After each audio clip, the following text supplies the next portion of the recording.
Hi everybody!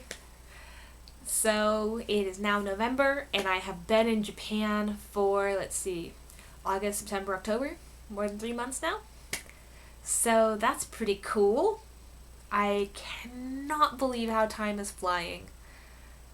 I haven't had any bad days lately. I don't know, they say that what's called stage 2 of your culture shock hits in around December or January. So maybe there are some more rough times coming up.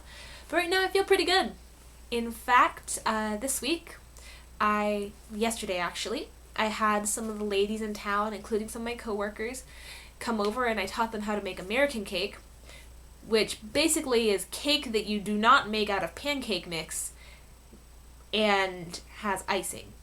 I would say that is the main difference between what they consider cake that is appropriate for, say, a birthday, and what I consider cake that is appropriate for birthday. So, I made yellow cake with chocolate buttercream frosting. I still have some left. In fact, I had some for breakfast this morning. And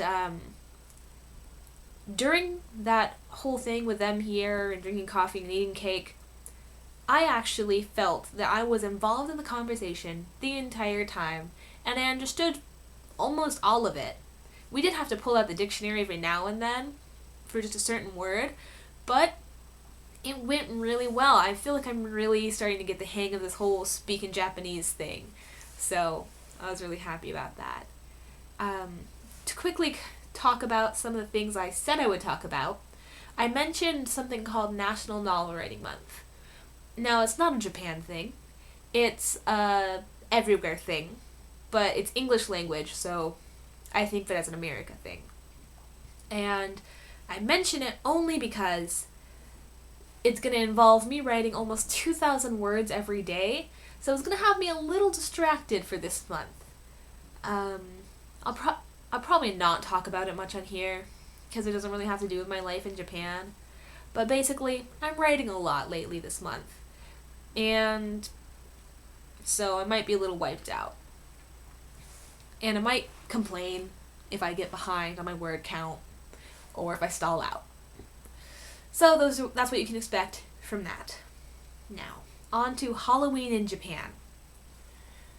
So, because of my split schedule, it's not a split of some ALTs, but because of my split schedule, I had to think about how I was going to do it.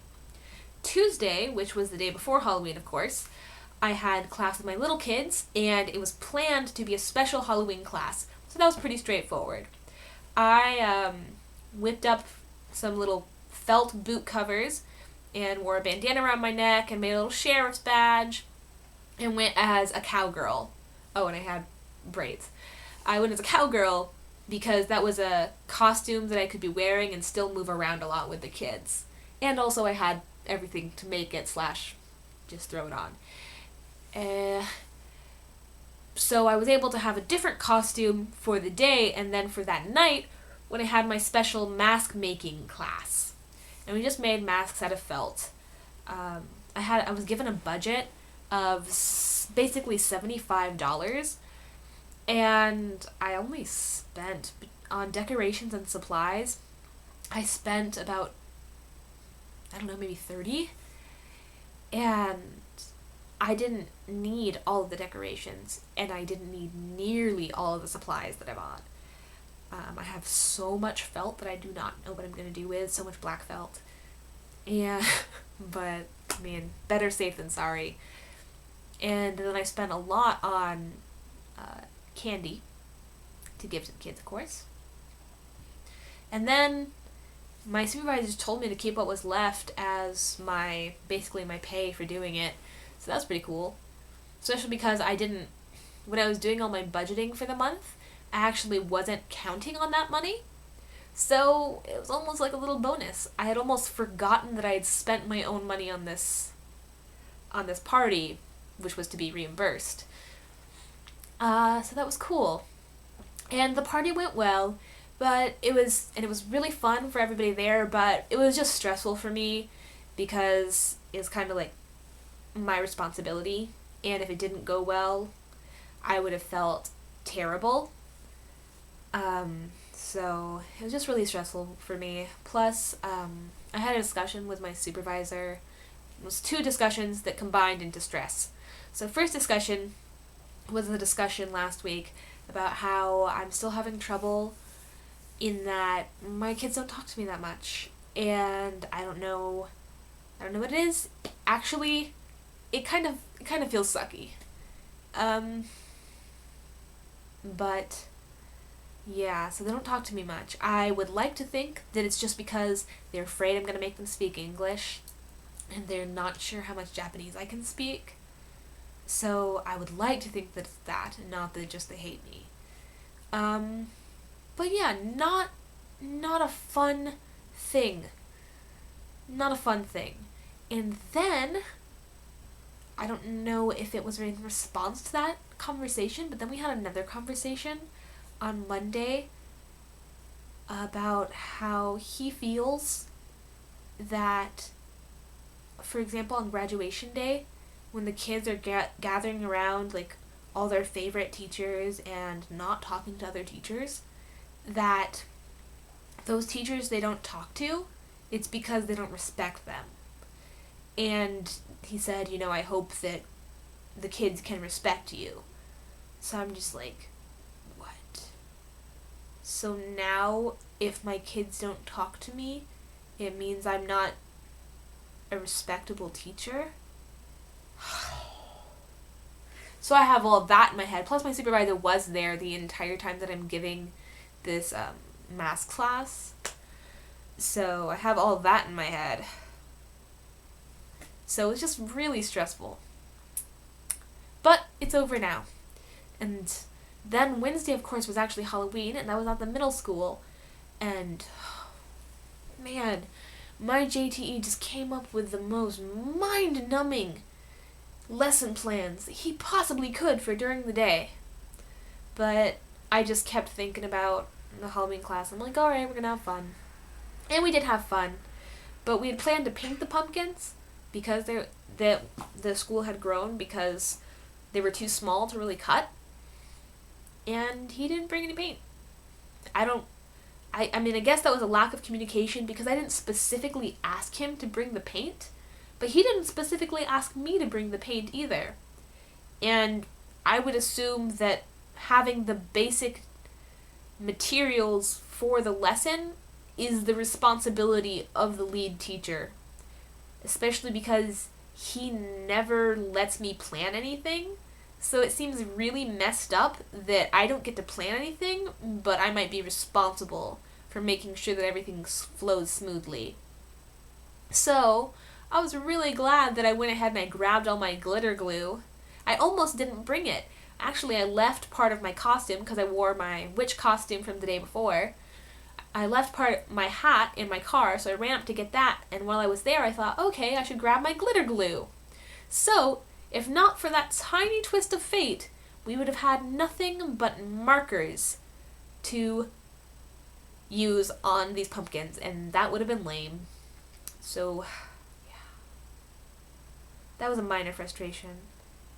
And plus with my cold on that day, I just felt cruddy, and by about 8 p.m., I had completely forgotten that it was Halloween. So, moral of the story, Halloween in Japan, not entirely awesome. And then the next day was my first class that week with the older kids at elementary school, and so we did some Halloween-themed things, and we did what I think ended up being a really great activity, which was we drew monsters. So I found these big dice, in the storage closet that actually had English room written on them, so they're meant for the English class to use. And I gave each of the kids a dice, and I would call out a body part, and they would roll the dice, and they would draw, so like if they rolled 6, they would draw 6 heads, or something like that, and they all drew these monsters, and then I made them name them, and say like, this is, and they all came up with weird names. Let's see, what was my class clown? What was his? His was something pork chop. it was a fancy first word. It was like Professor Porkchop or something like that. This kid's crazy. I love it. So, Professor Porkchop. So say, this is Professor Porkchop, he is cool. And so it was a really fun activity for them. And they had a laugh. It was reviewing body parts. And they don't really need to review numbers, they know numbers. But reviewing body parts and just practicing speaking and using adjectives that we just learned. So I was pretty happy with that lesson. Plus it was just fun and Halloween themed. In fact, we repeated it again today with my middle schoolers because we ran out of time on Wednesday with them. And it went over well with the middle schoolers as well. It was very funny. Yeah. So that is that. And I want to talk a little bit about, I guess, because it's getting colder, so we're starting to do winter preparations here in Japan. And it's got me thinking. I think that sometimes the Japanese ability to invent an endless number of ingenious but limited scope inventions has in fact kept them from, creating larger scale or having larger scale advances in modernization. The reason I think that they don't have central heating here is because you don't need it. And you don't need it because you have a million other things that keep you temporarily warm for the place that you're in. So you have this table, which underneath has a heater, and you put a blanket over top to keep the heat in, and you have a heated carpet, and you have an electric blanket and a down comforter, and you also have like this extra soft blanket that helps trap the heat, and maybe you have a space heater, but you try not to use that too much. And you have all this special heat trapping undergarments, like undershirts.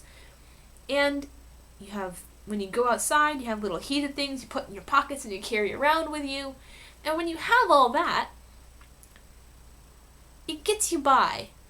It's not the most elegant solution, but it gets you by. So you're like, well, I already have all this stuff. I'm living just fine.